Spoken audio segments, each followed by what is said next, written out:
qodobka hadal ka soo yaro noqnoqda ruuxantii anigana ilaa xalay dhowr jeer lay soo weydiiyay saacadihii dambe ee ah tilmaamaya xushmada istaaga golaha iyo shareecadu waxay ka qabto si kooban haddaan uga hadlo culimada sida ibnu kathiir ku tilmaamaya tafsiirkiisa aayadan yaa ayuha aladiina aamanuu idaa qiila lakum tafasaxuu fi lmajaalisi fafsaxuu yafsax illaahu lakum markuu ka hadlaayo waxa uu leeyahay culimmadu way isu khilaafeen masaladaas in loo kaco cid waxaa ka mida cid bannaysay iyagoo u daliishanaya xadiidka nebigu yidhi calayhi salaatu wasalaam xadiidkii caanka ahaa quumuu ilaa sayidikum saacad markii nebigu calayhi salaatu wasalaam xukunkii bani qurayda uu soo dhoweynayey qolo waxaa ka mida buu yihi qolo diiday iyagoo u daliishanaya markaa xadiidkii walaalkan sheekh saciid shalay uu akhriyey uu nebigu yidhi calayhi salaatu wasalaam man axaba an yatamathala lahu rijaalu qiyaaman falyatabawa' maqcadahu min annaar waxaa ka mida culimada qaar tafsiiliyey oo yidhi haddii weynayn iyo wax la mida loola jeedana waa mamnuuc hadday lil ixtiraam tahayna way iska bannaan tahay labada xadiis markaan dib u yareegay oo run ahaantii saakana wakhtiga yar qabaton ku habsaamay xadiidkan dambe ee nebigu calayhi salaatu wasalaam in loo kaco cid uu diidaayo tafsiirkiisu horta waa mida culimmadu way tawjiihiyeen sifana waa ku xidhan tahay bay yidhaahdeen oo nebigu wuxuu uhi man axabba oo waa qofka kibirku ku jiro iyo markaa isla weynida jecel in la isu taago hase ahaatee culimmadu markaan soo ururiyo wakhtigan aanu xildhibaanada dhowraaya qowlka ay markaa culimo badan ay leeyihiin weliba culimadeena shaaficiyada in badan oo ka mid ihi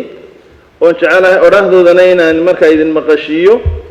imaamu nawowi fi ladkaar wuxuu ku yidhi waama ikraamu اdaakhili biاlqiyaami faladii nakhtaarahu anahu mustaxabun liman kana fiihi fadilaة ظaahira min cilmi aw salaaxin aw sharafin aw wilaayati wanaxwi dalik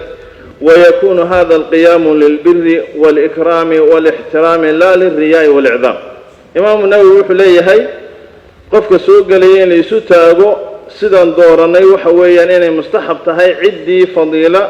muuqata leh oo aqoon diineed markaa sharaf iyo salaax lagu tuhmaya ama wilaayo iyo maamul dee madaxweynuhuna wuxuu ka mid yahay dadka dee maamulka inoogu sarreeya wuxuu leeyahay kaasi wuxuu noqonayaa markaas waa samafal iyo ikraam iyo ixtiraam la ixtiraamaya ee weynayn la weynaynaya ma aha mar kale wuxuu leeyahy imaamu nawowi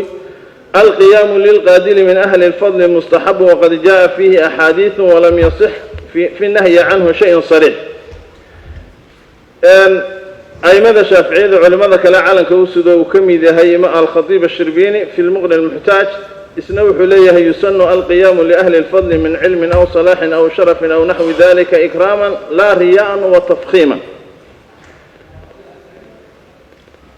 wuxuu leeyahay markaas in la isu taago waxaa sunnaa in la isu taago dadka fadligala mid aqooneed mid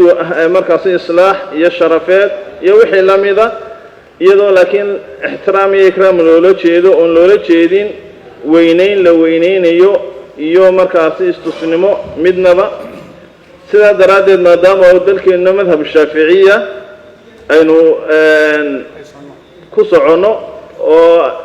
ayimadeena iyo ayimo kaloo badanoo dee madaahibta ka mida kalaba ay qabaan waxaan qabaa mudana guddoomiye in madaxweynaha iyo madaxweyne ku-xigeenka uun lagu gaar yeelo madaxweyne shisheeyo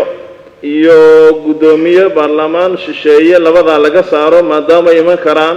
dee dadaan muslimiinba ahayni oo madaxweynaha iyo madaxweyne ku-xigeenka lagu daayo ayimadeenana aynu ictimaadno masaladaasina sidaa lagu daayo qodobka labadaa dambe laga saaro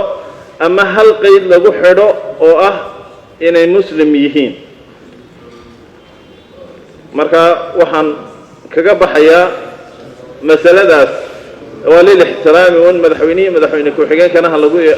lagu reebo wasalaamu calaykum waraxmat ullahi wabarakatu idinkoo mahadsan mid waxaan